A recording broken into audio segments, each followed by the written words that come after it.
मी सगळ्यात अगोदर मी आभार मानतो आमदार राहुल पाटील साहेब आणि खासदार बंडू जाधव साहेब आणि आमचे गटनेते दिलीप काका, नामंदार सर, माजूलाला हे सर्वांचे मी आभारी. त्यांनी आम्हाला इतका सपोर्ट केला म्हणून आमचे काय भावना आहेत आपल्या, काय परभणी शहराच्या काय समस्या आहेत आणि काय समस्या सोडवणार आहात? नाही, समस्या तर भरपूर आहे. ते आम्ही भरपूर सगळं काम करण्याचे प्रयत्न करीन.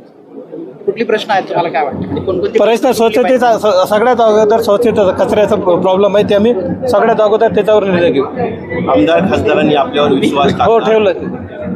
त्याबद्दल काय म्हणतात? मी त्यांचा आभारी आहे आणि सतत प्रयत्न करू आणि 65 जे नगरसेवक आहेत त्यांना सोबत घेऊन कोणाला सोडणार नाही, सगळ्याला सोबत घेऊन काम करणार साहेब. तुम्ही आतापर्यंत परभणी शहरातच राहत होतात. यापूर्वी देखील महापालिका जी काँग्रेसच्या ताब्यात होती, आता त्यावेळेसची परिस्थिती आता पुढे काय बदलेल असं वाटतं? हे साहेबांचा विश्वास होता आमच्यावर, आम्ही सगळं त्या विश्वासावर उतरलं असं आम्हाला वाटतंय. सातत्यानं इकडच्या नाही का खानपान असा प्रचार झाला होता, तर तुम्ही मुस्लिम ते वेगळं आहे सर, आता ते सोडून द्या.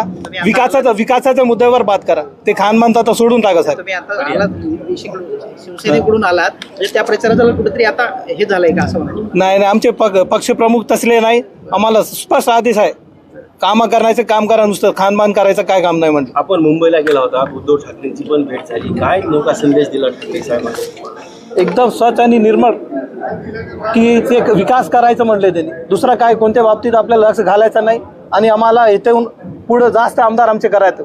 प्रत्येक शहरामधून आमचा आमदार ह्याचं करायचं. आम्ही सतत प्रयत्न करणार ते. Okay, thank you.